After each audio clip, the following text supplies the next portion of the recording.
Hey everyone, time for something a little bit different today. So today marks the 1 month since Allies was released, at least digitally. There have been all sorts of issues with the physical product, but people do have that now, at least in the United States, I believe. I'm not in the US, so I don't have a copy of it.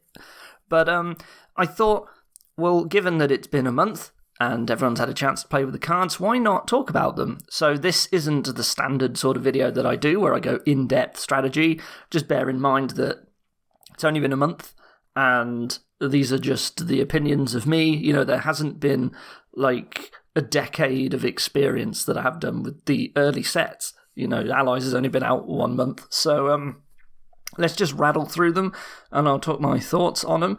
And I thought maybe that'll be a bit fun. So what you're looking at now, if you don't recognise what you're seeing, this is the Templegate Games Dominion app. It's currently in early access on Steam and Android and iOS as well. So I thought it would be nice because this has a card gallery, which you can find over here when you start a game. And just a nice way to browse through the cards, I think. So let's take a look at them here. So, first of all, we have Bauble, the 2-cost treasure liaison. I'm not going to go through all of the specific rules and mechanics of Allies. This isn't really a review of the expansion. I figure you've read the rule book yourself if you don't really know what's going on. So, and I don't want to spend too much time because this is going to be quite a long video. So Bauble is a pretty nice card. You can just use it like Ducat and Candlestick Maker, which are cards like this. Yeah, a coin and a buy, 2 cost. It's a treasure or Candlestick Maker. Pretty standard. But you also get these 2 other options that you can pick from, which is +1 favour and top decking cards this turn. So, there's the 4 options there, and you pick 2. What I find with the Bauble is that you sort of have to sit there and really think hard about what it is that you're going to be buying this turn, and basically decide whether or not you actually need the +1 coin and the +1 buy from each Bauble. And if you don't need either one or both of those, you do get to pick the other 2 options as well. The top decking one's nice, and they only need to pick it once. And I sort of see the favours sometimes as a bit of a bonus from this card. Now, you can, of course, use Bauble as your primary favour gainer if it's worth it. But typically I find, for a lot of the Allies, like Bauble is a card that I'm sort of getting because I want the +buy, really. And the favours are sort of like a nice bonus that I get if I just don't need all of the money or the buys that turn. Now, of course, there are 23 different Allies cards, so it's sort of hard to really explain what good the value of the favour is, because it can vary so wildly. But generally, Bauble, I think, is pretty good. Otherwise, I find myself buying it most of the time that it shows up. It's just, favours are pretty good, I guess, and so are +buys. And this sort of does both of those. The only time I've ever found myself really gaining a lot of Baubles is when there's Plateau Shepherds as the ally. That happened in the preview week as well. I'm sure a lot of people would have seen it. Bauble just particularly good with that ally because Bauble costs 2. We'll get to the allies at the end. But yeah, generally Bauble, it's all right. How would I say it's strong? I guess it's kind of average, really, I think. Anyway, that's that one. When it comes to the split piles, I'll go over those at the end because this app lists them all in a nice little screen like this. So we'll just skip over the split piles for now and go to Sycophant. So this is another 2-cost liaison. This one's an action. Discard 3 cards if you discarded at least 1 3 coins. Oh, and +1 action. And of course gives you 2 favours when you gain or trash it. Now in my experience, you're really looking most of the time for the gain and the trash boost from Sycophant. Your favours have really got to be worth it. Now, Sycophant can be good in draw to X engines, but you're probably most likely going to need a village of some sort as well, because most of them are terminal. So if you've got Watchtower In fact, Watchtower's pretty good with Sycophant, as it turns out, because you can, I guess if you want to, you can gain and trash a Sycophant at the same time, and also it sets up draw to X engines. Otherwise, it's pretty obvious that discard 3 cards for 3 coins. Like, given the Sycophant leaves your hand as well, that's like 4 stop card spaces in your hand just for 3 money. And even though it's non-terminal, that's a lot. But it does cost 2, and you can get away with discarding less. If you have less than that number in your hand. Like, if after playing Sycophant you only have 2 cards, you do actually still get the 3 coins, but you do have to discard everything. And obviously from a 5-card hand, which is like the default, you play Sycophant, you go down to just 1 card left, and then you have 3 money, and obviously that's not great. Like, so Sycophant, it's hard to get lots of them. I assume this is on purpose because it's got the plus gain bonus as well. Like, it's on a card that you can't just spam into your deck. Like, you can't just keep buying Sycophant over and over to get a lot of favours, because you can get favours pretty quickly with this card. Right, it is pretty cheap. You can gain a lot. I find in my experience that really you're going to be looking to gain Sycophants to trash, and that's when this card's really good.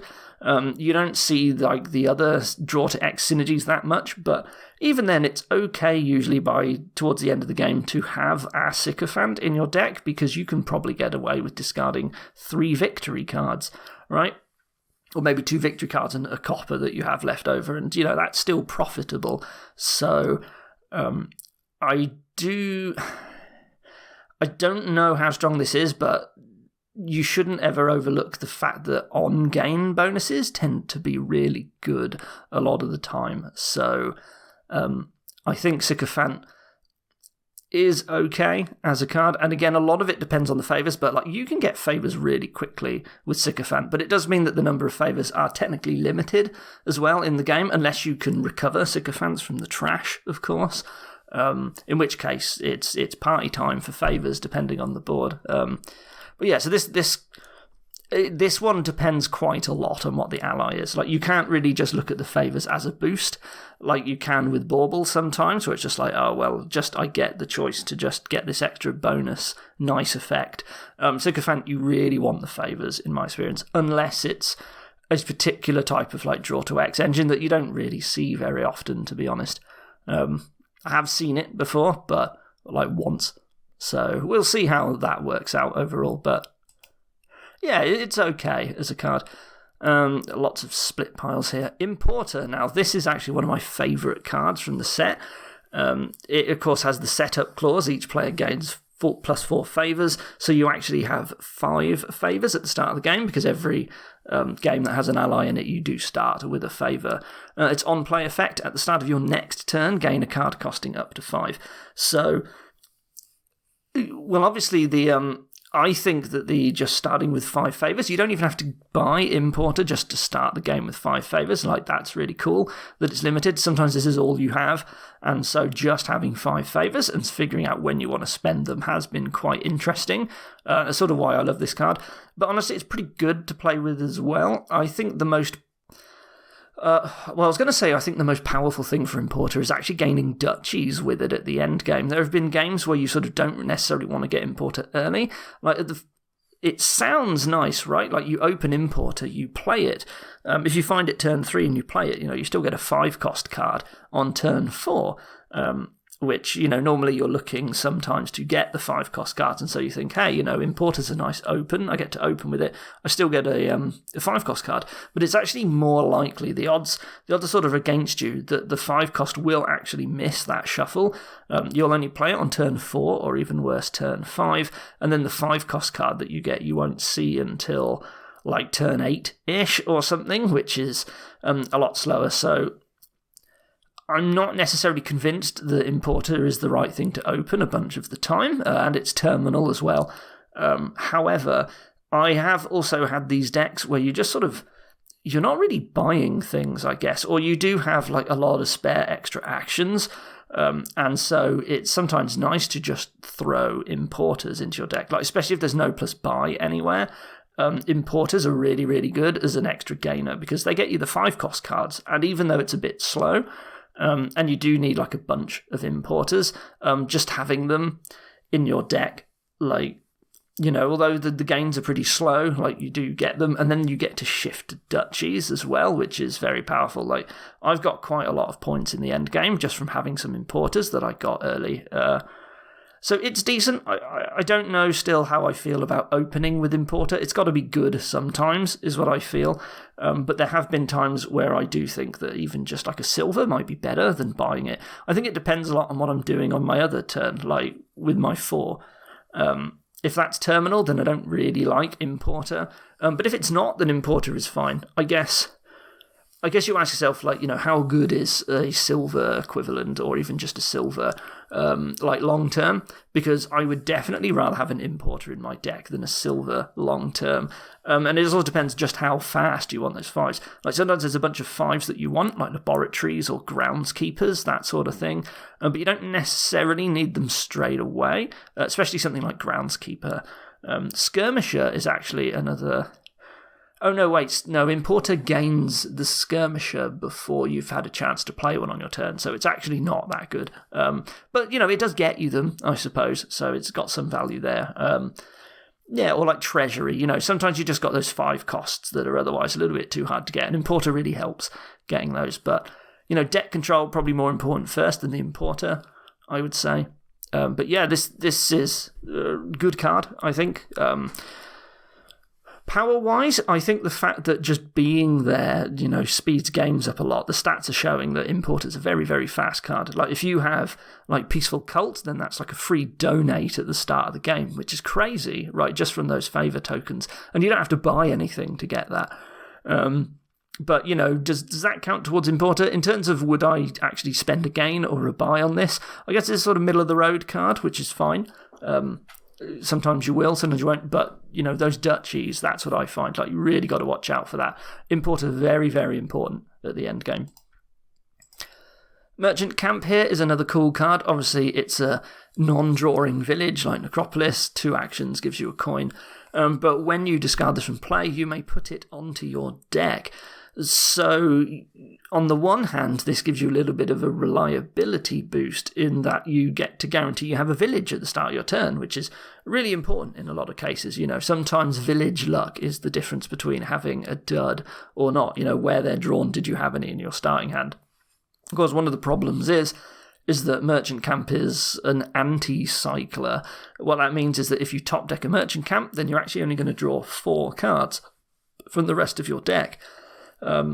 And sometimes that's a problem. If you've got reasonable expectation, you're already at the spot where you think you can draw your entire deck every turn, then that's no problem, right? You could buy our Merchant Camp, and hopefully there's some other type of village, and just guarantee that you have our village at the start of your turn. Every turn, you know, Merchant Camp, it's 3, costs 3, so it's pretty cheap. It's easy to get like just 1. You do sort of get a coin out of it, but... I find it very, very risky to ever top deck more than 1. You do have games like Merchant Camp might be the only village, and in that sort of case, like, it's a real risk, I find, to top deck 2 or more on your turn. It becomes really, really hard to find the cards that you actually want the village effect for. So in cases where I do have multiple, I do tend to only top deck 1 of them and let the rest just be random in the rest of the deck, just to try and improve the odds of finding, like, the important card to get started, like a draw card. Otherwise, is there anyone else much is there to say on it? This card is a little bit weak. There is sort of the argument, I guess, that while it gives you the reliability of the village effect, it doesn't necessarily give you the reliability of, like, finding the draw with it, because you're drawing less cards from your hand. So is it actually a reliability boost? Well, I feel like it is. I'd have to play with it a little bit more and find out if my turns are actually better with Merchant Camp top decked, especially if I felt, as I said, when you top deck multiple, that no, the reliability, like, you start to dud again. There's also the argument, I suppose, what if you treat this a little bit fishing villagey, in that if you can't draw your deck, is it still worth top decking it anyway? So, as I spoke in my, like, fishing village video, it's quite nice as a village because when you're not drawing your deck, you do get the village effect across 2 turns, which means that you're actually more likely to pair up your village effect, and you can go a little bit heavier on terminals than you otherwise would, because it's quite hard, like in a deck with no trashing or drawing, for example, to actually justify buying a village because it's so random as to whether you're going to draw it with 2 terminals when you're just like slowly churning through a deck. You could, of course, buy a merchant camp and top deck it every turn, but at that point, the cycling really starts to hurt, right? You could play it multiple times in one shuffle across multiple turns, but you will slow down through that shuffle. That might actually be a benefit once you start going for points in like a sloggy deck. You actually sort of don't want to speed your way up to the victory cards you're buying. So if you are buying like full green at a certain point, you're just like, right, from this point in the game, only thing I'm going to be doing is buying victory cards. You sort of don't want to cycle through your deck as fast as possible. Merch Camp might actually be decent there, in which case it's sort of like a guaranteed copper every turn at least, which might be fine. Like maybe you're doing a Duchy Duke thing, is our Merchant Camp with a couple of terminals in your deck quite good for that? Maybe you've got a bunch of importers and you want to hope that if you get 2 together, you still get your duchies and your dukes and so on. I don't know. Maybe. I think there is some value in that. Otherwise, yeah, like it's okay, but typically other villages are better. I think this card is somewhat on the weaker end, but it's interesting, and that's what's really important, I think. But yeah, I tend to find I really want drawing villages way more than the coin from Merchant Camp. Like, just that extra +1 card is superior. So, Merchant Camp, you only gain multiple copies when you have to, I suppose, is how I feel about that one. Sentinel. So, yeah, this is pretty crazy, this one. 3-cost action. Look at the top 5 cards of your deck. You may trash up to 2 of them. Put the rest back in any order. So, first time you look at this, you might think, oh, well, it's a little bit Steward-like, right? It's a terminal 3 and you trash 2 cards when you play it. But it's a lot better than a card like that. In fact, some people have been claiming, is this like Chapel tier? I don't know about that. I don't think it's quite as good as Chapel, but I sort of see what people are saying. So the main benefit that Sentinel has, it's kind of sort of like one of the benefits that like an early, when I'm thinking of Sentry for trashing has, in that, or Lookout, in a way that you still get to do something with the hand that you play it with. One of the things with a card like Chapel is that you get lots and lots of trashing, but you effectively give up a turn in order to get a huge amount of trashing, whereas Sentinel takes up 1 of your 5 cards, and you get to trash 2 cards, but then you still got 4 other cards to play with.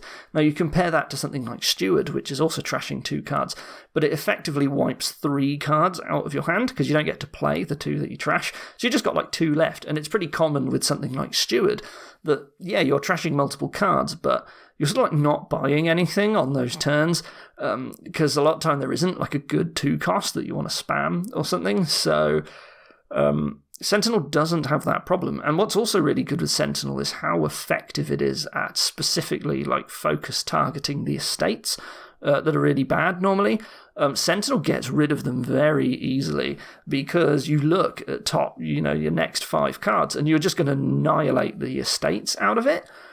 If there are any. So, although it's not always easy to perfectly trash your deck, it's sort of got the same problems that Lookout and Sentry has in that regard, in that, if you draw the card into your hand that you want to trash, you can't trash it anymore without discard stuff.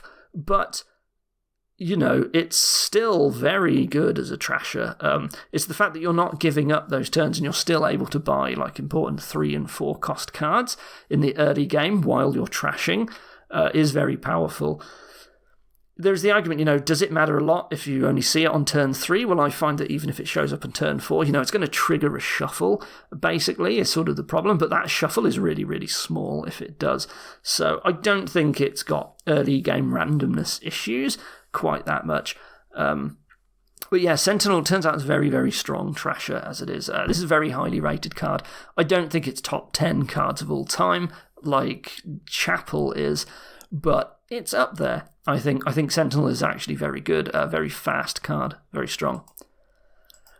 Underling Liaison 3-cost, +1 card, +1 action, +1 favour. What do you say about this? So this is obviously very, very dependent on what the ally is, because literally all it does is give you a favour for free, basically, right? It's cantrip favour gain. So it depends massively. Now, what I do find with Underling as a liaison is that it effectively allows you to set the pace of how fast you want to gain favours. So sometimes you want lots and lots of them. Maybe you've got something like Island Folk, where you do need to get at least like 3 per turn, right? It's not 5 if you think about it, but we'll get to Island Folk later. Or you have something like League of Bankers that maybe you want to get a lot. And then you've got ones that you actually don't really care that much. So like probably the least favoury ally is Gang of Pickpockets. Doesn't actually want that many sometimes. Yeah, so like with Underling, you wouldn't necessarily get many, but if you do want a lot of favours, you can buy a bunch of Underlings and you sort of guarantee that you're going to get X number of favours every shuffle, and it's sort of not going to harm your deck doing that. Well, okay, when do you buy Underling? Well, it really depends on the ally, right? Like, I almost can't really say much more about this card without going into depth on each of the allies, and we'll go over the allies at the end. But otherwise, yeah, Underling, I think it's important in really allowing you to make the most advantage out of allies. Why is my brain screwing up at the moment? Yeah, and like the more you invest in Underlings, obviously the more favours you're going to get. So you really have to decide, well, how many do I want? That's sort of the main question. You've got to figure out, do I want X number of favours per shuffles, then you want X number of Underlings. And obviously if you misjudge that, then either you aren't getting enough favours, or the Underlings are basically a waste of time because you're just stacking up favours that you don't need. So, I think Underling benefits a lot from really knowing and understanding the allies, and given that the allies very rarely show up, and there's like 23 of them, I think it'll take a long time to master this card, but otherwise, it's good. I tend to buy it a lot. The ally bonuses actually tend to be pretty good a lot of the time. So Underling's pretty good, but I don't have that many games where I sort of go massively in on them. Like sometimes in the mid game, it might be that I have a 3 and I'm like, well, I don't really want a silver. I'm happy to just add an Underling. It is a cantrip. And sometimes the favours are giving me just nice boosts now and then, and I don't really want that many. But yeah, pretty good card, I would say. Broker. So this is the cost-relevant trashing. Trash a card from your hand, and per coin it costs, you're either getting +1 card, or you're getting +1 action, or +1 coin, or +1 favour. So it's turning the cost of cards into either cards or actions or coins or favours. Of course, you only do get one of those benefits for the whole cost. So you don't mix and match, right? So if you're going to go for card draw, you're getting all card draw from all the cost. Broker, I think, has ended up not seeming quite as powerful as it first might have looked like. I mean, at its basic glance, if you want it for money, then it's worse than Salvager because you're not getting a plus buy out of it. If you want it for cards, then it's cheaper than is it Apprentice? Yeah. It's cheaper than Apprentice, but you're not also getting the +1 action out of that, like Apprentice that trashes cards and draws from them. This can get you a lot of favours, but you do need to sacrifice quite a lot to get that, right? Like, if you have a gold gainer and you really, really need a lot of favours, you can just smash powerful cards, get a lot of favours from it. Like, this is very, very fast way. It's not like the fastest favour gainer, which we'll get to eventually, but yeah, the plus action is a weird one. I've certainly used it, but it's a bit awkward to get. Like, you're sort of giving up a lot, and it's not like, Recruiter. That's the card. Recruiter, very, very powerful card from Renaissance. Where is it? So that gives you like villagers per coin it costs when you trash a card, but it's drawing you cards as well. It's way better. The plus actions from Broker is not like getting villager tokens at all, right? Because you don't get to save the ones that you're not using. That's sort of what makes Recruiter work. I wouldn't really recommend trying to use this as a village. If Broker is like your only village by trashing cards for actions, it's not really going to work, in my experience. Like, you need Broker, and then you got to trash something from your hand, like in your starting hand. and you got to find the other things. Like it takes up a lot of room, right? It's 2 stop card spaces just to get like a mega village. What I find is that villages work better when they're all giving you like +2 actions and you've got a lot of them scattered through your deck, rather than stuff like Bustling Village, where you... I'll show you Bustling Village. It's from Empires. It is here. This is the +3 actions village, or Snowy Village, which is like +4 actions. These sort of have reliability issues in that if you draw them first, it's great. You can play like multiple terminal draw cards in a row, but you usually have less of them, and that means that you're more reliant on having it appear in your starting hand. And if you don't have a way to like guarantee that, then actually I find that they're a lot more random and you're way more likely to dud. So Broker doesn't really work as a village, but I think it's quite weak actually, as it's turned out to be. Plus coin, trashing stuff and getting plus coin per coin it costs is nice. Like I have Salvager, you buy it early and you try and get rid of the estates, and you can do this with Broker as well, but without the utility of like the extra buy that Salvage is giving you, like it works in the late game and that you've got the buy to like mill provinces and so on, and Broker can't do that. So it's hard to get this to work. It's very good with Elder, by the way. Like you can get plus cards and plus actions at the same time, or plus cards and plus coins. It's actually pretty nuts. But how often do you see that in practice? Very rarely, it turns out.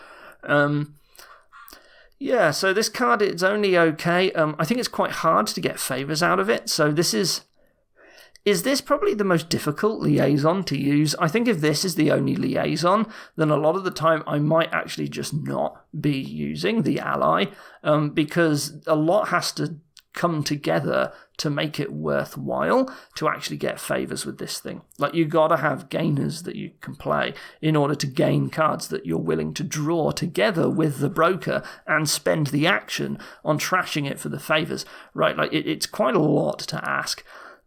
So I think Broker is good. Probably, obviously, drawing cards is its best effect, I would say. In which case, you need the village in a way that you don't with Apprentice. So, yeah, it's I guess it's on the weaker side in my experience, but it's a fun card, I guess. Like, it's interesting. Like, as I say, the cards I've noticed in allies that seem weaker are also more interesting. I think they get to justify their existence in that way, and sometimes you don't want just like easy ways to build engines. So I appreciate the cards, but I think Broker is skippable more often than not in my experience. Carpenter, this is pretty wild. 4-cost action card, and if no supply piles are empty, it's basically non-terminal workshop, like how Ironworks is when you gain an action card.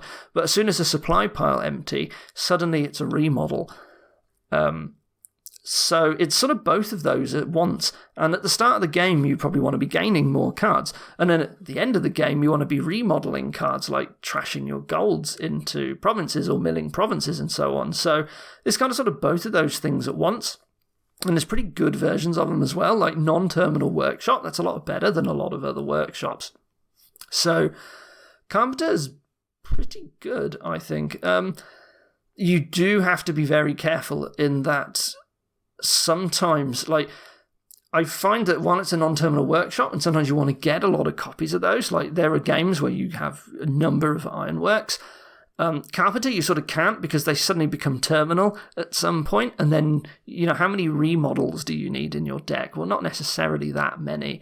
But generally, like, this is quite strong. Like, it's giving you two things that you want, kind of at the times that you want them. It is unfortunate in a way that you can't use this for, like, late game extra points like you can with workshops. If there's something like Tunnel out there, or Mill, or even just estate gaining towards the end, Carpenter's not really going to do that for you, because, it's not a workshop anymore. But overall, this card normally works. You do have to watch out in that you can get screwed over by the fact that the functionality suddenly flips. I did have a game where someone had Royal Galleyed a Carpenter, so they were going to play it at the start of their next turn, and then before they got their next turn, one of the supply piles emptied, and then instead of gaining like a village, they actually had to just remodel a card at the start of their turn, and they actually didn't want to. So that was a problem, right? They were forced to trash something from their hand, so it's quite funny. Do be careful with stuff like that. Like if you summon a carpenter or whatever, do watch out. Or if you've princed it, I guess. These are the sorts of things. The functionality flip can be a problem. But otherwise, most of the time, it's not, I think carpenter does the job when you want to. And maybe, it really is it's like a workshop, but you only get to gain cards for so long. And so you can't expect to gain quite as many cards costing as 4 as you normally would. It can just be that sometimes. But, I'm normally quite happy to flip a workshop into a remodel later on in the game. I think it's a pretty strong card, Carpenter. Had good experiences with it. It's been pretty strong. Courier, another very interesting one. Is this a vassal variant or is it a mountain village variant? So what Courier does, +1 coin, discard the top card of your deck, look through your discard pile, you may play an action or treasure from it. So if you have no discard pile, then obviously Courier is very, very reliant on what card is on top of your deck, because that's the only option you have for card to play. That's sort of like, in some way, how it's a vassal variant, right? Vassal gives you money, and it's only really non-terminal if you're going to play an action with it and you hit that. Well, that doesn't have to be the case with Courier. Like, what you can do is you might find ways to have an action in the discard. Maybe you've gained one with your Carpenter or something, and then you sort of know what you're going to be able to hit with Courier when you play it, because you can just pick that. Otherwise, that's sort of like how you're using it as Mountain Village. But otherwise, I'd say it is a little bit like Vassal. Now, it doesn't give you as much money as Vassal, which is a problem as well. Vassal costs 3 and gives 2 coins. This costs 4 and gives 1 coin. But you do get to play treasures with it as well in case you miss. But, it is terminal in that case. So normally Vassal's pretty bad if it hits a silver. Courier, at the very least, does let you still play the silver instead of discard it. So, no, it's different in that regard. Vassal can be good in some decks and it's pretty bad in others. And I think the same is also true of Courier. Unlike Mountain Village, though, you do have to watch out, because Mountain Village doesn't cycle you through your deck as you're pulling from the discard, but this does. If you've drawn all of your cards, you have no draw pile left, and you play a Courier, you do trigger a shuffle, and all of those cards that you were nice targets in the discard suddenly disappear, so you do have to watch out for that as well. There is also the case where, say you gained a card with Carpenter, you can play a Courier because you're going to hope to play that card, but then your Courier discards something else that's really nice. That can happen as well. Each time you play it, you are adding something to the discard, and it can discard good cards from you. But otherwise, sort of treat this a little bit. Well, no, you can't treat this like Vassal. That's not true, because Vassal sometimes, it's so cheap and it's such a good source of money that you can very aggressively throw them into a deck that's right for Vassal, and you get a lot of money fast. And you actually don't for Courier. Courier, it's nice to add some, but I think as well, sometimes you just want the sort of deck where you're expecting to have something in your discard pile. And it's very good in those cases, I find. It's nice if you have Couriers in the discard, because you can just keep hitting Couriers as well, and you can just keep churning through until you find something that's really, really good that you want to play. It works. Don't throw too many of these into your deck, I guess, but it's okay now and then to have one, especially if you have something else that is discarding cards and you can guarantee the Courier play. It can be pretty good in that regard. You can sort of think of it like a cantrip coin, I guess, if you're hitting good targets with it, but Vassal is a double cantrip coin. It's just, it's a lot harder to guarantee, I suppose. It still works with all the things that Vassal does, so if you can use Artisan to top deck a good card, play Courier, you're guaranteed to discard that card, and then it really works. You could argue, Courier, it works well with Tunnel, because you discard the tunnel, you react it, you put a gold into your discard, and then you get to play the gold immediately. But, it doesn't really work with Village Green, because you discard the Village Green, you then play the Village Green, and then the Village Green isn't actually in your discard anymore, so you have to pick something else. What other discard combos are there? Yeah, I guess it doesn't really work with some of the others, like, what is it, Faithful Hound? Is that a Nocturne card? Yeah, when you discard this, you set it aside, so you don't get to play it, right? Yeah, so Courier's okay, just don't add too many to your deck, basically, is what I would say. I haven't had a good time with throwing loads of Couriers in, but it's pretty good sometimes to just add a couple in. It's fine to open with Courier as well, I guess. Sometimes, you might be able to play a good card twice in one shuffle. Like, I don't know. It's fine, I guess. Innkeeper, now, I do really like this card. This can be... it's got 3 options. It can just be a cantrip. It can be a warehouse, +1 action, draw 3 cards, discard 3. Or it can be what I call the super warehouse. Draw 5 cards and discard 6. Well, normally when you play a warehouse, you do end up with 1 less card in your hand at the end of resolving it. So, you have a 5-card hand, you play warehouse, now you're down to a 4-card hand. If you pick the mega option on Innkeeper, you do lose 2 cards from your hand. You actually would go down to 3. But it's very, very good, actually, in... drawing, sifting a lot of cards in this case. So I actually played a game earlier today, in fact, which ended up with Innkeeper and this Duchy Duke slog. But I had Innkeeper and only a couple of other cards. There was Merchant Camp, there was Diplomat, there was Duchy Duke, there was Peddler, and I think I had Bauble for favours, and the favour was Fellowship of Scribes, which is the one where you get to draw a card when your hand goes down below 4. So Innkeeper was even better in that regard because I could draw up, but also it would give me the Village effect for Diplomat as well. And it turns out with Innkeeper and the super one, you can have a deck that is made almost entirely of duchies and dukes. I had was it Alone, I think was my trashing. A gold, 2 silvers. I can't remember exactly. I'm boring you just talking about that. But, there wasn't that much. More than half of my deck was victory cards.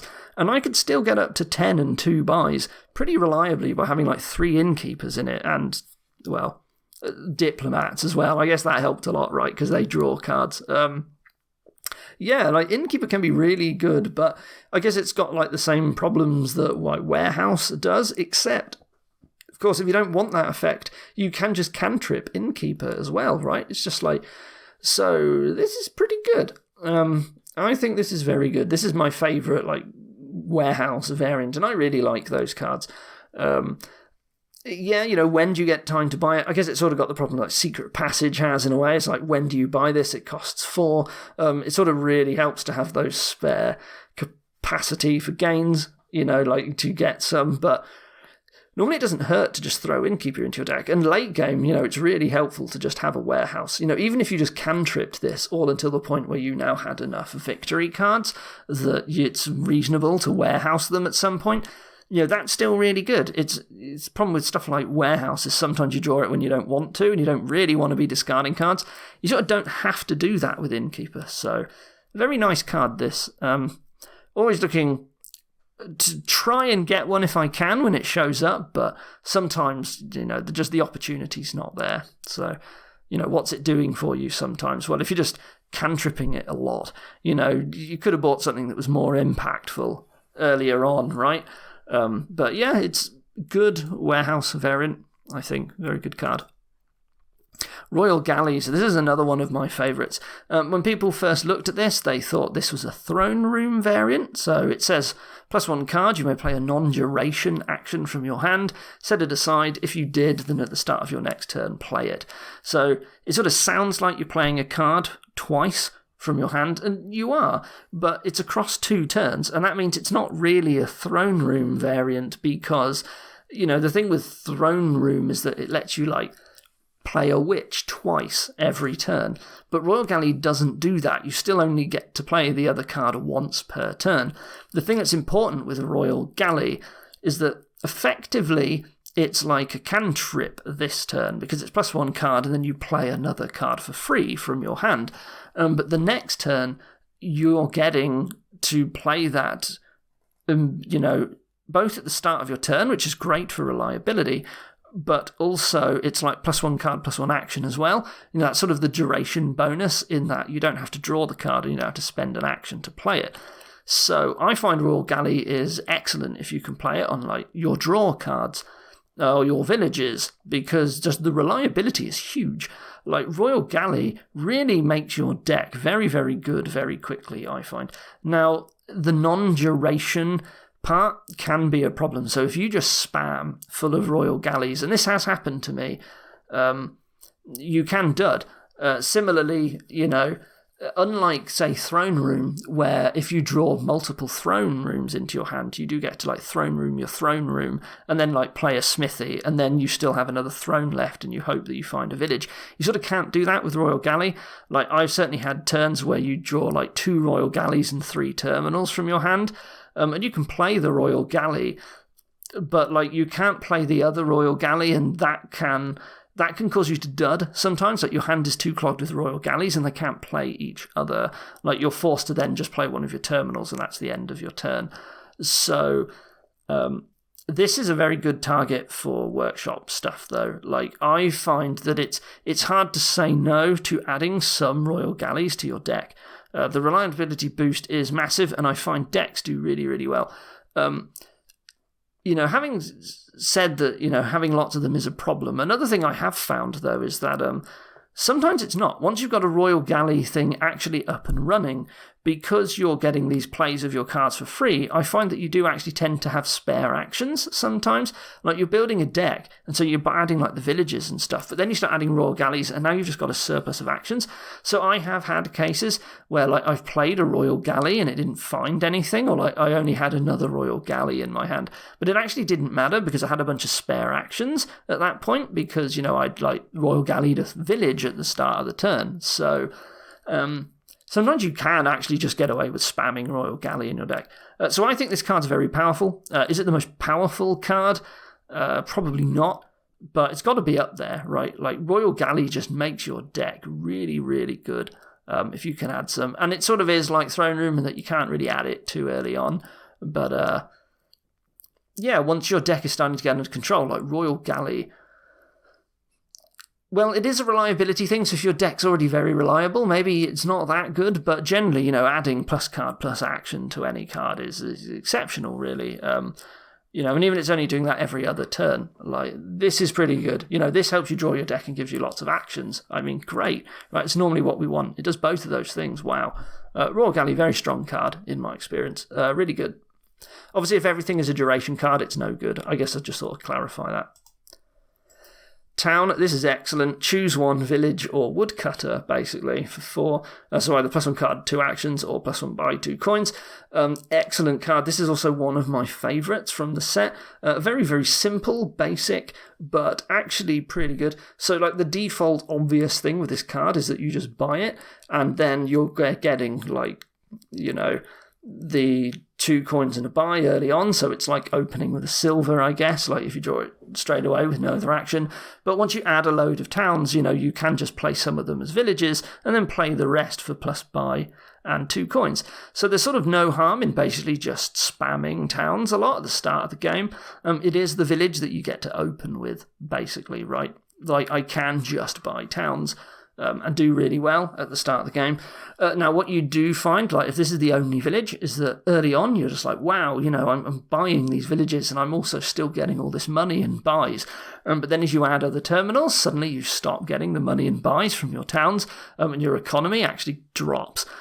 You do have to watch out for that, like, especially if you over-trashed early on very aggressively because you thought, I've got all these towns. You do actually have to find another form of money to replace it. But sometimes what that actually means is that you buy another village pile instead, and now you just have, like, other villages playing these woodcutters. Well, actually, that doesn't sound very good, does it? But, town has been excellent. It does let you aggressively grab them with the workshop variants. There's actually quite a lot of workshop variants in Allies. Like, there's a whole bunch of cards that gain cards costing up to 4. Town is an excellent target for those. This, I think, is quite a powerful card. Pretty good. It's just very flexible, really. And it's sort of the normal price for a village as well. It's a village, but it can be your payload as well if it wants to be like, wow, that's really good. Excuse me a second, I need a quick drink.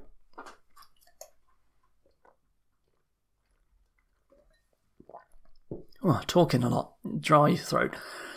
Barbarian. So, my reaction to this card was sort of the same as a lot of other people's, and it's like, yuck, this sounds horrible, it's going straight in my ban list.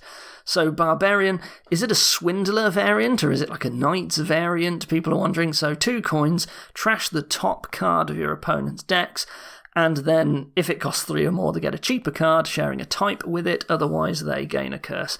So unlike Swindler, which gives you 2 coins, is Terminal trashes the top card of your opponent's deck, and you then pick a card for them to get. Barbarian sort of downgrades the card, but it leaves the choice in your opponent's hands. So the thing that's really scary with Barbarian, that isn't the case with a lot of other trashing attacks, including Swindler, is that this knocks out provinces and colonies and the like as well. If this hits those, people are in big trouble. You can lose a lot of points. There can be the case where, theoretically Barbarian can just wipe out all of your opponent's points. And over time. The thing with Barbarian, though, is that, you're only hitting 1 card. It would be very, very slow to do this. And you need to play Barbarian a lot. Like, bear in mind that 1 hit of Barbarian is not actually that scary. Like, let's say you hit some 5-cost card.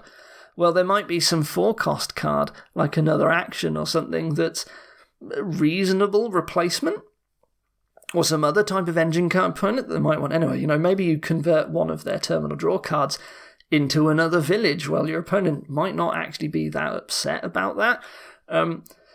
I think what Barbarian really needs to actually be spooky is your opponent has a thin deck so that you can actually cause some damage, and you're actually reasonably likely to hit something that you want to hit. So they need to have trashed down quite a lot. And sometimes you do have these really thin decks. Barbarian's very scary in these. It also needs a way to play a lot of them. Like, 1 Barbarian per turn is really nothing, right? Like, this is not scary at all. And what you're getting, +2 coins for your terminal, that's the benefit for you.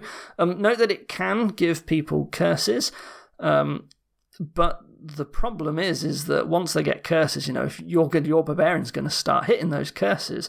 And then what do? Well, they get a curse back, right? Because curse costs less than 3. So at that point, it just stops doing anything. It's like when your Swindler starts hitting curses or whatever. So, yeah, Barbarian just... I don't know, man. It's just not that spooky. Like, you wouldn't do something like Barbarian Money, because it's really not very good, and it's very hard to, hit provinces and stuff. Now, King's Court Barbarian, where you've also got good trashing, now that literally can annihilate people's decks. It's like Saboteur back in the day. Most of you probably haven't seen that. That was a first edition Intrigue card. This client does have the first edition cards in it, by the way. Here you go. This, sort out cards to trash. And then downgraded them, basically, but it did have to be 2 less than it, rather than just directly less than it. This card actually wasn't very good, but could be very scary with stuff like King's Court. It would actually wipe out people's decks. And the same sort of true of Barbarian. I'm not actually convinced that this card is all that scary, but you do hear horror stories of the decks where someone's deck does actually get deleted by Barbarian, or they just lose all of their functional components. I guess it really is a function of, what sort of replacements do you have if you hit something? You think of something like Knights. If Knights hits a gold, it's gone. If Barbarian hits a Knight, it turns into a silver, and then they have to hit it again to turn it into a copper, and then they have to hit it again to turn it into a curse. That's a lot more plays to deal serious damage to your opponent's deck than something like Knights is. So I really don't think this card is that scary at all. I was very scared by it, but actually it's weak, I think. I don't think Barbarian is actually a very good card, if I'm going to be totally honest. But you do get the decks where it is powerful, and you do have to watch out. Really, it's stuff like Throne Rooms that are really turning Barbarian spooky, but also good trashing, right? It's sort of like... I guess it's a bit like Pirate Ship in that regard. Pirate Ship is that card that no one really cares about until you have this super thin deck that actually relies on treasures, and then suddenly, it can be a real problem and cause serious damage. Well, it's not quite like Pirate Ship in that you're sort of usually hoping to hit better stuff, but, not just treasures like Pirate Ship, but Yeah, like Barbarian, I try not to be too spooked by it, I suppose, but sometimes you do get those decks where it will cause a lot of damage. I think you have to assess, each card that you want in your deck, what happens if it gets Barbarian. And you might find that in a lot of cases you don't actually care that much, in which case, don't worry about it. And if your opponent hasn't thinned, don't bother at all. Like, getting Barbarian's quite late, because remember, it does cost 5. You can't open with it like Swindler that easily. And like late game, you're hitting coppers into curses or whatever. Like, no one cares, right? Or like you're hitting the states, like whatever. Like, so, yeah. It's not that good a card, really, if I'm honest. It's my least favourite in Allies, and also, I guess I just don't think it's very strong, except occasionally when it is. That's my thought, anyway. Maybe I'm wrong on that. Capital City, pretty good village. +1 card, +2 actions. You may discard 2 cards for 2 coins. You may pay 2 coins for 2 cards. So if you activate both of those effects at the bottom, you are getting like a village with a... It's more like Forum, I suppose, in that you draw 3 cards overall and you discard 2, but it's also a village. And, Forum is a good card, right? Forum from Empires... where is it? Let me just show you. Yeah, 3 cards, +1 action, discard 2 cards, but also it doesn't cost you a buy to buy it. Forum Sifting's really good because it's hand size neutral, unlike warehouses, and Capital City can just be Forum, but it's also a village at the same time. That's amazing as a card, by the way. But the thing is that also it can just discard 2 cards for 2 coins. Once you start getting to victory cards towards the end of your shuffle, just turn them into money, sort of like the Sycophant, but a little bit better, right? It's like Mill, right? It's a mill village. It's a millage, right? You discard 2 cards for 2 coins.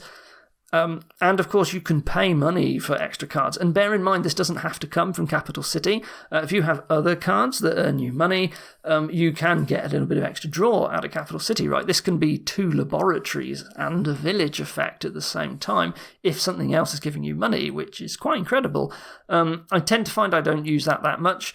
It's not like, say, Storyteller, where the main benefit, there you are paying money for draw, but the main benefit is that you get to use treasures to do that. You don't really get to do with Capital City, but this is really strong. Like, it can be just a sifting village, like but way better because it's not dropping your hand size, right? You do have to discard before you draw. That is true, so it's actually worse.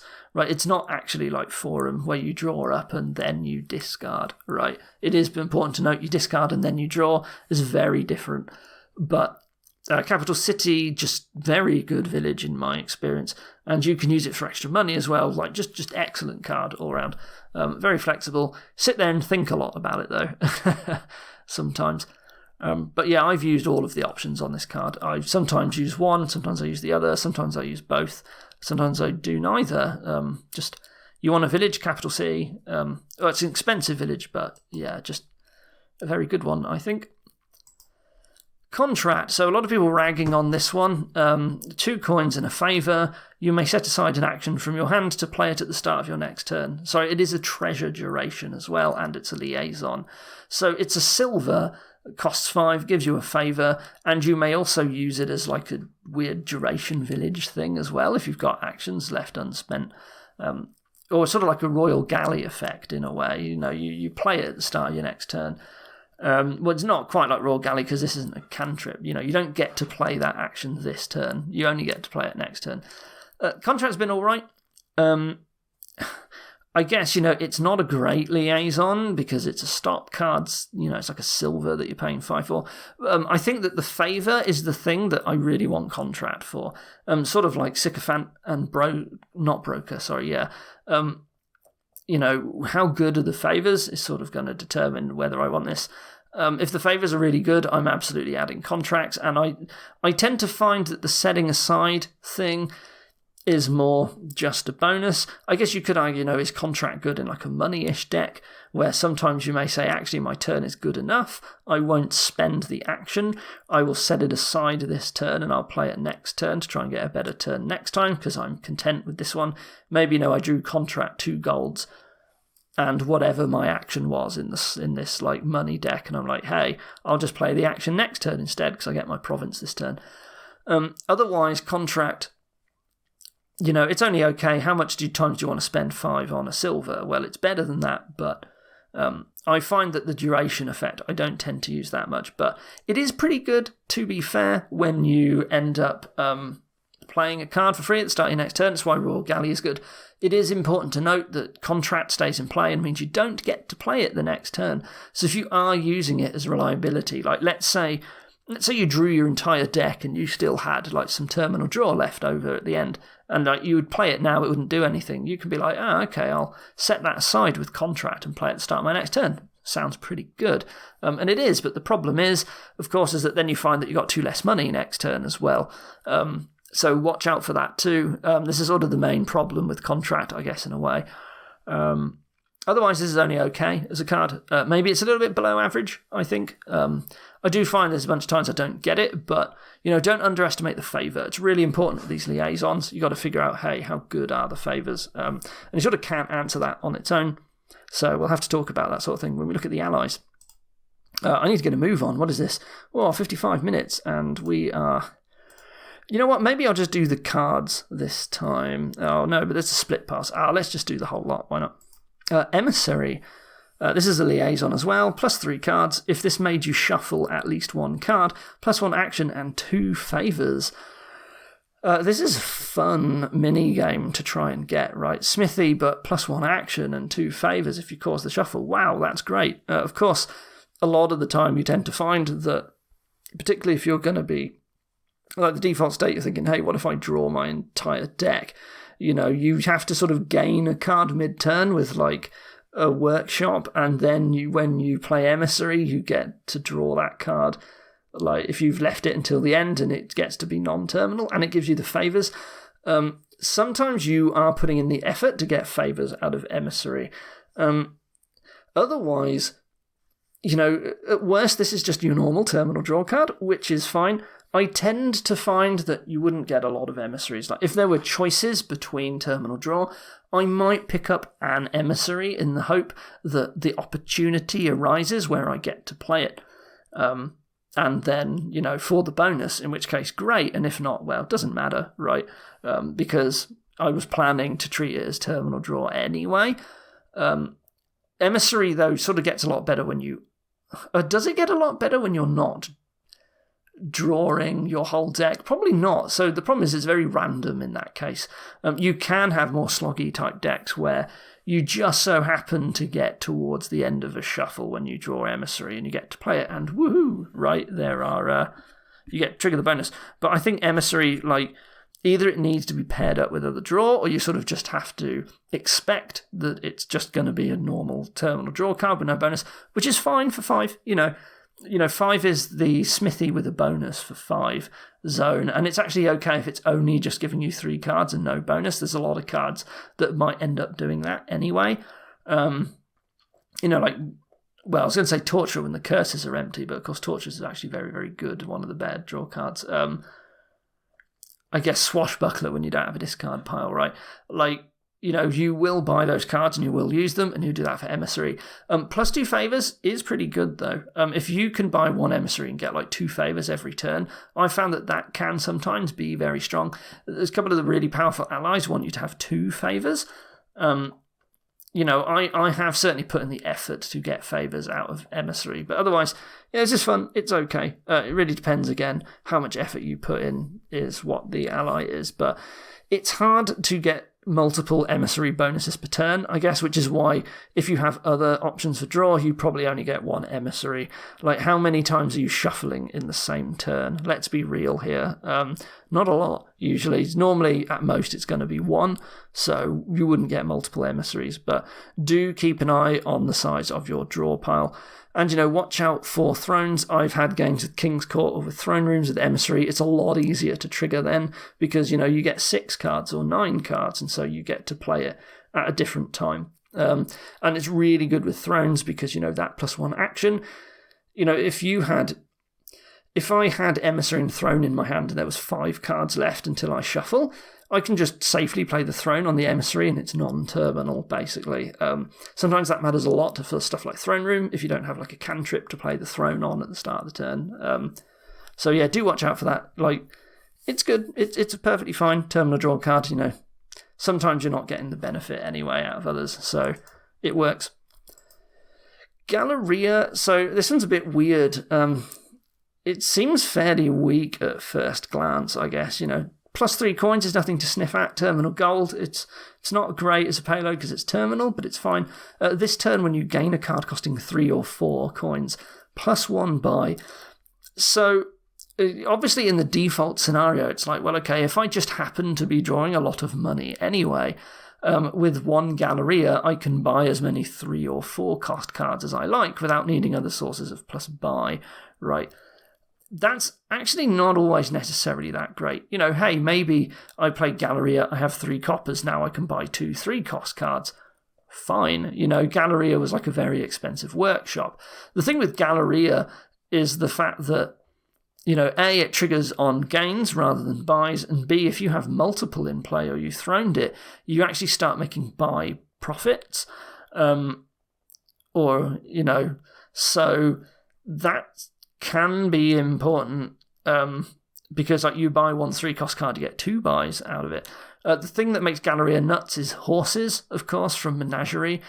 Some cards just gain you a lot of horses, and they're just constantly gaining you horses. Right, you play a supplies, you play this, and then in your buy phase you play supplies. Well, now you've just got a bucket load of buys, and you can choose how you spend them. I would say all the things that make Galleria nuts have basically depended on horse gaining. But horses aren't the only way. There are a couple of other gain sources. You know, if you play Galleria and then a workshop, well, now you've also got a plus buy as well. Sometimes you do anything for plus buy, and Galleria makes you jump through some hoops sometimes, but this will get you plus buy. You may have heard all the stories about people like piling out the copper pile. If they have stuff like paddock or livery that mass gains horses, and they have like 2 or 3 Gallerias in play, they can end up with like 40 plus buys and they just empty the copper pile in 1 turn. It does happen, but it's overstated how often you will see that. Galleria is pretty weak. This is down there as some of the weakest cards, I think, in Allies, but it has niche applications that sometimes make it go nuts, I guess. It's okay. A lot of the times, though, I just don't buy it. You got a better source of plus buy. I don't really care about Galleria, to be honest. But sometimes just the fact that it gives 3 coins is pretty good as well, though, to be fair. Sometimes you got, like, I don't know, the draw to X deck, and you just really, really want a bunch of coins. And, well, Galleria's there for you, I suppose. Now, Guildmaster, on the other hand, is a much better terminal gold, right? So, 5-cost action, Liaison, 3 coins. This turn, when you gain a card, +1 favour. Well, this is way better than Galleria, to be fair. Guildmaster's pretty strong, and I'd say this is the most easiest way to get favours out of any Liaison. Guildmaster can get you a ridiculous number of favours. Bear in mind, if you throne Guildmaster or play multiple copies, you do start getting multiple favours, of course, per gain, and Guildmaster can just... I've ended games with like 30 favours spare because I couldn't spend them all, and that was off of like 1 Guildmaster. Sometimes you just have games where you're gaining a lot, and again, horses, you know, these turbocharge anything that triggers on gain a card. This is indiscriminate card gaining, so if you bought, like, I don't know, the Banquet event that gets you a 5-cost action and also 2 coppers, that would get you 3 favours by buying that event, right? So stuff like that works as well. So Guildmaster is just like crazy good favour gainer, basically. If you just want like unlimited favours, Guildmaster is there for you. But what does that mean? Is that actually worthwhile? That depends. Usually it is. Like, honestly, a lot of the allies are pretty good, and you get the favours and you totally spend them.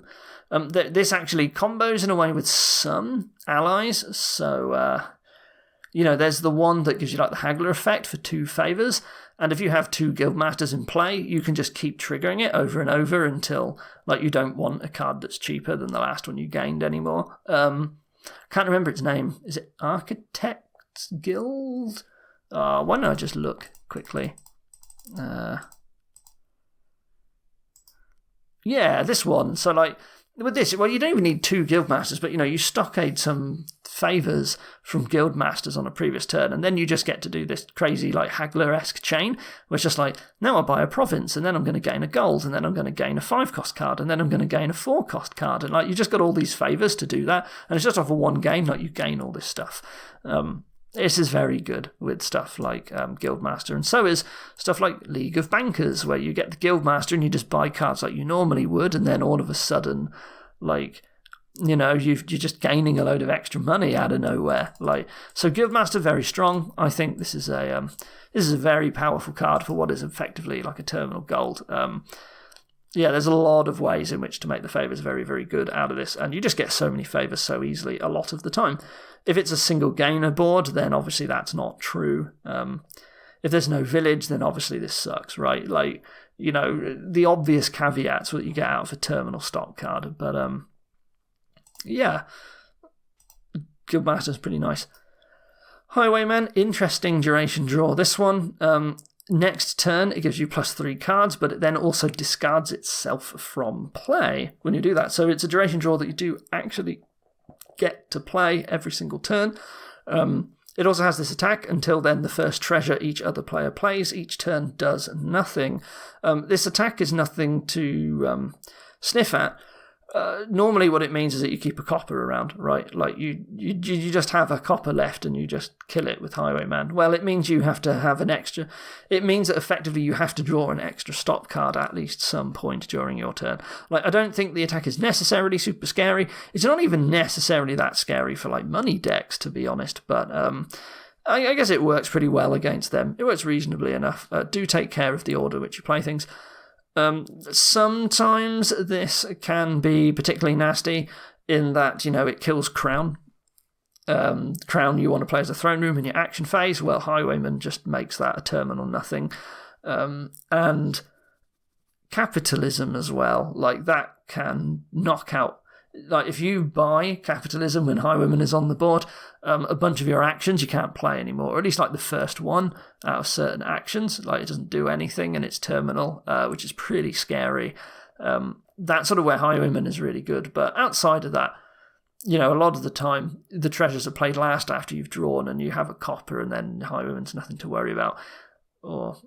So the attack is not that spooky a lot of the time, I find. It's there and you still have to consider it.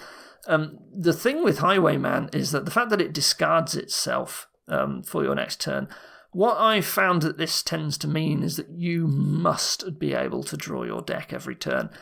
So Highwayman, you can play it, and it's really good, right? Getting +3 cards at the start of your next turn is excellent. Normally the best time that you want cards is right at the beginning, and then you've got a lot more room to find your villages, and then finally draw the Highwayman back up when you shuffle at the end of the turn, or whilst you're drawing your deck, and then play them all then. So it's really reliable, and you have these excellent turns when you're playing Highwayman. But then as you start adding victory cards, the thing that happens is that all of a sudden you no longer have enough draw to draw your Highwayman back, and your deck immediately collapses. It's actually catastrophic, and it's very sudden. If you can't maintain... you have to have some overdraw with Highwayman, and if you can't maintain that, your deck just dies. I've seen it happen a number of times. You must be able to prepare to overdraw if you're using Highwayman as an important part of your draw. Do get extra redundancy for draw in there if you can, and yes, that doesn't mean you have to buy extra draw, and it is expensive to do that. But... that's sort of what you're getting out of Highwayman. Is it worth it to do that to get the extremely good, early start of turn drawing? I think Highwayman's pretty good. I do think the fact that your deck can collapse means that if you're predicting a slow, protracted end game, then maybe Highwayman probably isn't the best draw. If you had another option for a draw card, and I'm thinking that the game's going to turn into everyone buying duchies, my deck is going to absolutely fall apart at some point, and Highwayman's pretty bad in that case, in which case other draw might be better. But sometimes you can't tell that in advance, and you just have to deal with the fact that your deck collapses.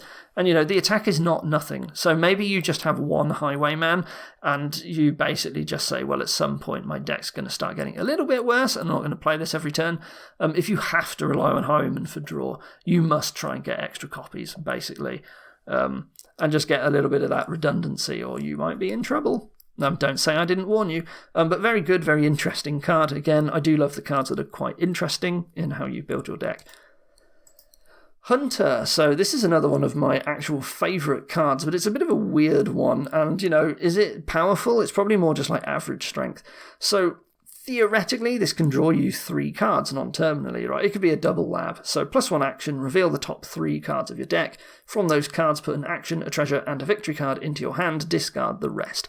Well, at the start of the game, maybe you're going to have treasures and you might have some estates, and then this is like a lab, right? This has to hit multiple cards to be a lab, basically. If it reveals like 3 actions, then it's basically just like an expensive border guard. In a way, you look at like 3 cards and you pick one and you discard the other 2. And that's not very good, right? Hunter isn't actually draw if all you've got is action cards. This means that Hunter, at the very basic, has to be a deck where you have treasure payload. That is the situation where Hunter really comes in necessary. And it can't be like Hunter money either. That doesn't necessarily work. You will draw like treasures and victory cards if you go down that route, but you'll find you just discard a lot of your treasures as well. So Hunter, you kind of want a deck that you can reasonably expect that you're going to find at least 1 treasure when you play Hunter. And it won't always work, right? Hunter is a little bit unreliable like that. And occasionally at some point when you start buying victory cards, maybe it will draw you 3. But yeah, Hunter is good in the way that Lab is good, but it only works when you actually have treasure payload. And you do sort of effectively kind of get a little bit of extra sifting out of that in that case. Like normal case would be that maybe you find an action and 2 treasures and 1 is a copper and you get to push past the copper. That's great. Or you find like 2 actions and a treasure and you've got to push past 1 of the actions. Well, not necessarily so great. But it's still fine. You get to play the Hunters to find like your villages and some other draw cards. Hunter is a nice card. It isn't actually that strong. I do think this is average. It might be a little bit below average, but I do think it's fun to play with, and that's important. It feels a little bit Seer-like in that regard, but it's a little bit harder to get all the extra draw out of it, in that sort of you're trying to buy these 5-cost non-terminals that are sort of drawing you a little bit awkwardly and not always working when you're trying to build a deck specifically to make the draw work. That's when Hunter's at its most fun, and sort of I guess with Seer, with Seer, you try to only buy like 3 and 4 cost cards. Let me show you Seer instead of just talking about it. So it's a cantrip, reveal top 3 cards. If it costs between 2 and 4 out of those, they go in your hand and you put the rest back. Hunter is discarding cards. With Seer, what you're doing is you're buying a lot of cheap cards and then you're hoping that your Seer doesn't hit your other Seers or like eventually your provinces or duchies and so on. So you're getting like a lot of silvers and so on. Hunter, again, you are building something that, maybe you have a silver gainer and then you're playing that now and then as you're gaining action cards and you're sort of hoping to just draw a lot with that. Maybe you pair this up with Wayfarer's draw and you're like gaining silvers and that sort of thing. Decks, when it works, Hunter's pretty good. But also there will be a bunch of decks where like the only thing you want is action cards and Hunter's not really working out for you there. And it's just expensive for like a little bit of sifting, really, and you don't necessarily want to sift through the cards. Like if you've got a deck that's only actions, and you don't necessarily want that sifting from Hunter. So yeah, it's okay, Hunter, but I do enjoy it. Just because a card is my favourite doesn't mean I think it's the strongest. In fact, usually quite the opposite. Modify, trash a card from your hand, choose 1, +1 card in action, or gain a card costing up to 2 more than the trash card. So this is a remodel, but you can also instead use it as an upgrade without the upgrading bit. So it's either a cantrip trasher, I guess like junk dealer without the money, upgrade without the upgrading, or it's a remodel. This is a very flexible remodel. I do enjoy Modify quite a lot. You can buy this, trash the estates into something good, and then cantrip trash the coppers. It's sort of it's sort of worse than remodel in that it costs more, and it's worse than like upgrade and junk dealer in that you're not either getting a coin or you're not getting the upgrade, but you still buy those cards for those reasons. The flexibility of modify is great. I do really like this card. It's very good, I think. Skirmisher. +1 card, +1 action, +1 coin. This turn, when you gain an attack card, each other player discards down to 3 cards in hand. So a bit of a weird one. This is a powerful militia discard attack, but only when you gain an attack card, and you have to have gained a skirmisher and played it first in order to get that bonus. Well, sometimes skirmisher is the only attack, and in that case the militia attacks will stop at some point. But what I find is that decks where all you do is like buy skirmisher over and over, it's actually really good to do that. You sometimes get the decks where you want the cantrip coins specifically because like you're having that deck where there's no draw, and you really want like the cantrip coins to actually do something on your turn. And like getting militia'd on those is just nasty, right? Like the discard attack. And skirmish is really, really good in those situations. It's really good in decks where you have something like Artisan or a 5-cost gainer or a way to like gain a silver and remodel it and turn it into a skirmisher, and then you just get like the attack as well. Like a deck that's filled with skirmishers is pretty good usually. I'm very happy to have that. So don't undervalue the militia attack part of this. It's actually a pretty strong attack, and skirmish is pretty good. And the thing is that when you kick off the attack, you know you are sort of improving your deck at least a little bit because you're gaining another cantrip coin to it. Skirmish has been quite strong in my view. It can be a little bit annoying sometimes actually, but I find that the attack, like I've never regretted like slightly over-investing in skirmishers. Like the attack is really nasty. Of course, sometimes you get to trigger this with other attacks instead, which is pretty good, but how many other spammable attacks are there? Maybe you're building... Well, if you're building a Torturer, you wouldn't buy Skirmisher then because they discard with Torturer, right? So I guess that doesn't work, but sometimes maybe there are other attacks I get for some reason. Like maybe my only other draw is like Witch, and I'm going to be buying some because I have to draw with that. It's just nice to get the discard attack as well. Skirmisher seems quite strong, in my opinion. It's hard to know when you just stop buying skirmishers and start drawing instead, but sometimes the right thing to do really is to just empty all the skirmishers so your opponent can't then start using them on you, and you now just have a deck for the skirmishers, and they really struggle to do anything. It rewards, what Skirmisher does is it rewards getting your deck like thin and under control pretty fast and have a way to get Skirmisher. Because if you can do that, like the constant discard attacking on your opponent can really hamstring them. That's the situations where I've seen Skirmisher be excellent. Specialist, so of course everyone says this is like half of a Disciple, Disciple being one of the peasant cards. Where is it? There it is. A chain of the peasant from Adventures.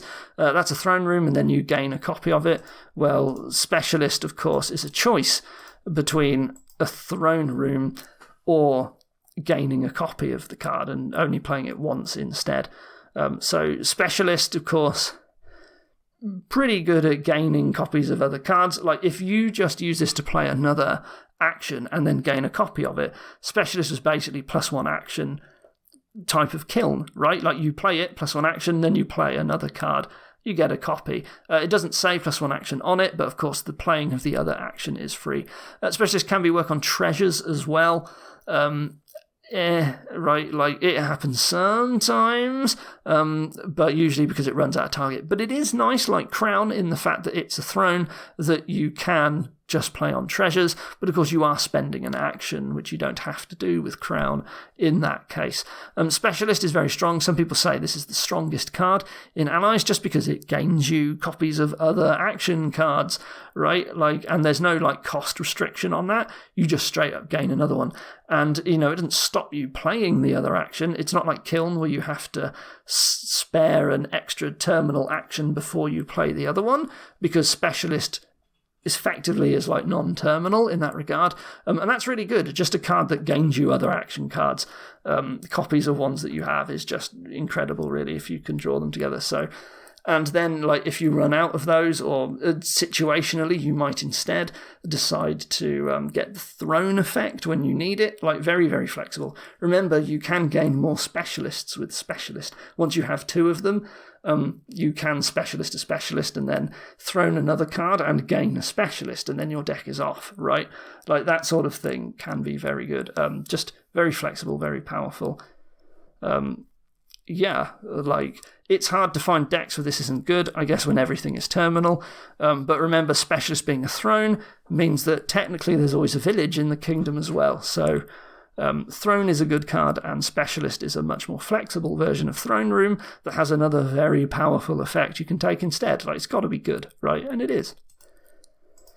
Swap, well, this is wild. This is another one of my favourite cards in the set. +1 card, +1 action. You may return an action from your hand to its pile to gain to your hand a different action costing up to 5. So there's sort of 2 main functions of this. Number 1 is, of course, returning cheap actions that you've bought to your hand, gain something else costing up to 5. This can be like a special remodel that goes to hand, and swap is a cantrip as well. So this is wild, right?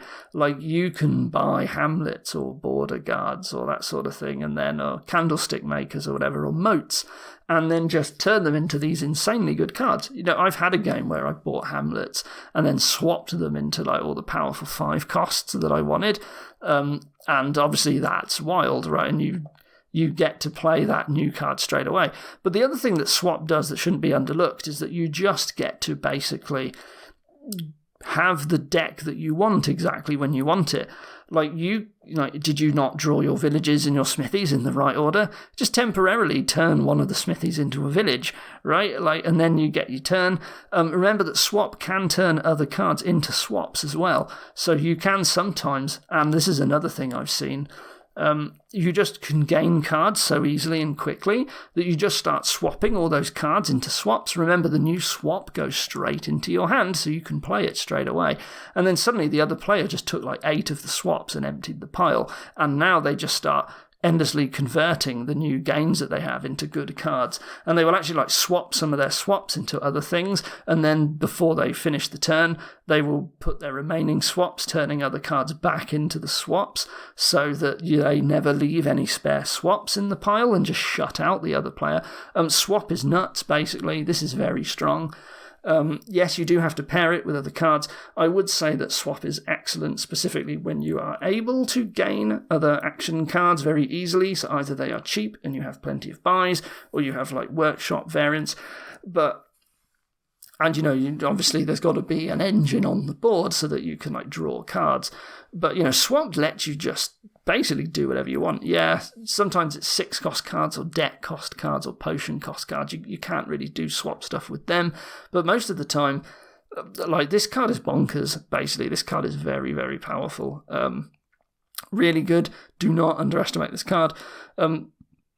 Just, even if you're only using it for like reliability purposes, swap is decent. Now, to be fair, I have seen some boards where swap is basically useless. You do have the means of which to gain a reliable deck and all the cards you want anyway, and then swap sort of isn't doing anything. Maybe you have like throning artisans and you are just directly gaining the 5 cost cards that you wanted anyway. In that case, what's swap really doing for you? Probably nothing in that case. But most of the time, swap is just it's so ridiculously flexible. There have been arguments in like the Dominion Strategy Forum about like, is swap like Overlord, in that you basically just get to play swap and then you get the effect of the 5 cost card from the supply that you wanted. To some extent, sure, I guess so. You could kind of think of it like that. So just generally very, very good card, really. If you haven't seen it in action, trust me, you've got to just start buying swap, right? It's very fun as well to play with, I think. Last regular kingdom card. Is this Marquis? Marquis? No, it's Marquis, I think it's pronounced. 6 cost, +1 buy, +1 card per card in your hand, discarded down to 10 cards in hand. So sort of a weird form of draw to X in a way. You can get a lot of discards out of this if that's the thing that you want, things like Village Green or Tunnel or whatever. But most of the time, like, Marquis is pretty good. Like, if you play a village and then you play Marquis, is it Marquis? I need to find out how it's pronounced. You play this, you will then have 4 cards left in your hand, and you draw 4, and you get plus buy. Well, 4 cards and plus buy is actually very good. Council Room without the downside. On its own, that's excellent. You do want to treat this sort of partially a little bit draw to X-y, in that you kind of want to get your hand down to 6 cards before you play Marcus again, and then you draw up to 10. And you can make that work, and it can be very good. The other thing that makes this card bonkers is Way of the Chameleon that I have seen, because what you get to do is draw a huge hand and then play this as Chameleon, and you get +1 coin per card in your hand, which is insane. You then have to discard down to 10, but what that tends to mean is that you play this card and you get like 10 coins and a buy, and then you play another one and you get 9 coins and a buy, and then you play another one and you get 8 coins and a buy, and well, obviously that's just ludicrous amounts of money, right? Like, each time you do that, that's another province for you, or even work it up towards a colony. So but that's just one specific combo that's obviously nuts. But otherwise, this is a very fun card. I think this is one of my favourites out of the set as well. It's just very fun to make this draw, and you get rewarded with it quite a lot. Don't be scared sometimes that you will have to discard down to 10. Like, it is fine to just have to discard like 4 cards or whatever out of your hand. Like, you play this when you've got an 8-card hand. Then you have 7, you draw 7, you're at 14, you discard 4. It's pretty good. You're still getting like good sifting effect out of it in a way. That's sort of like, you play this and you also got like 2 forum effects out of it as well. Well, that's excellent, right? So this is pretty strong, but it is expensive. That's what's important. But I've never regretted picking up this card every time I have. Now, what is the time? This is like nearly an hour and a half. Actually, probably will stop here and have to split this into 2 parts, but next time we're going to go over the split piles and then the allies as well. But I desperately need to stop recording at this point, so thank you for watching, and join me next time for even more allies thoughts. Thank you.